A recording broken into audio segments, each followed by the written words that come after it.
Donald Trump a rencontré des extraterrestres nordiques, et c'est pas moi qui le dis, c'est Internet. Tout a commencé il y a 2 jours, ce 12 juin à 12h20 très exactement, quand Jon Stewart, pas lui, a posté cette photo sur X, anciennement Twitter, avec pour légende « Publié puis immédiatement supprimé ». La rumeur est lancée, Donald Trump aurait publié puis supprimé cette photo en moins de 5 minutes. Bon, mais alors déjà, qui est Jon Stewart? Jon Stewart est un ancien catcheur professionnel devenu concessionnaire automobile qui se présente entre autres comme auteur, chercheur en ovni et candidat politique. Il a publié un livre qui s'appelle Magdalena, le second crash de Roswell.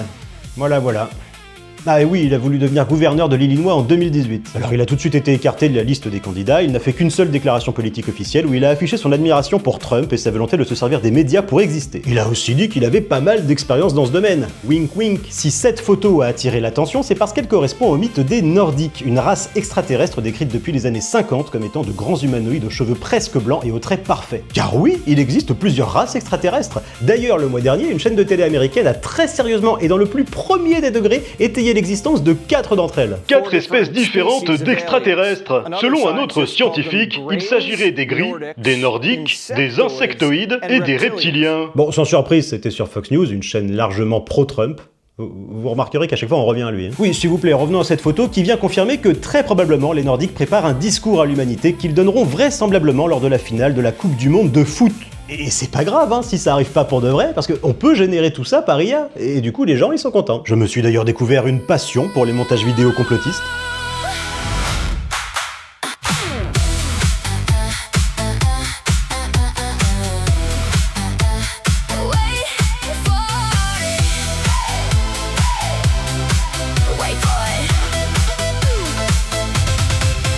Et Internet étant Internet, ce que j'ai encore plus adoré, c'est le nombre proprement ahurissant de détournements qu'on a eu. En à peine 48 heures, les réseaux ont été inondés de photos volées de Trump qui conspirent avec toutes sortes d'individus aux origines folkloriques. Bon, et alors évidemment, certains ont essayé de débunker le truc. Il y a eu notamment cette image qui a largement été partagée, arguant qu'en fait il s'agirait de membres de la garde royale norvégienne que Trump aurait rencontré en 2018, ce qui semble-t-il a convaincu beaucoup de monde, bien que 1. Toutes ces photos ont été générées par IA, 2. Non, tous les Norvégiens ne sont pas des cachets d'aspirine aux longs cheveux blancs, 3. La garde royale norvégienne ne porte pas du tout ce genre d'uniforme. La vérité, c'est que ça sert à rien de débunker ça. On est en big 2026. La réalité n'a plus aucune importance. Alors oui, cette photo a été générée par IA. Ou peut-être pas, mais honnêtement, est-ce que quelqu'un a encore envie de le savoir? Cette photo n'est pas devenue virale parce qu'elle est vraie. Elle est devenue virale parce qu'elle est marrante. Alors, face au chaos du monde, la seule réaction saine qu'il nous reste, c'est encore de danser. Boom, baby, boom.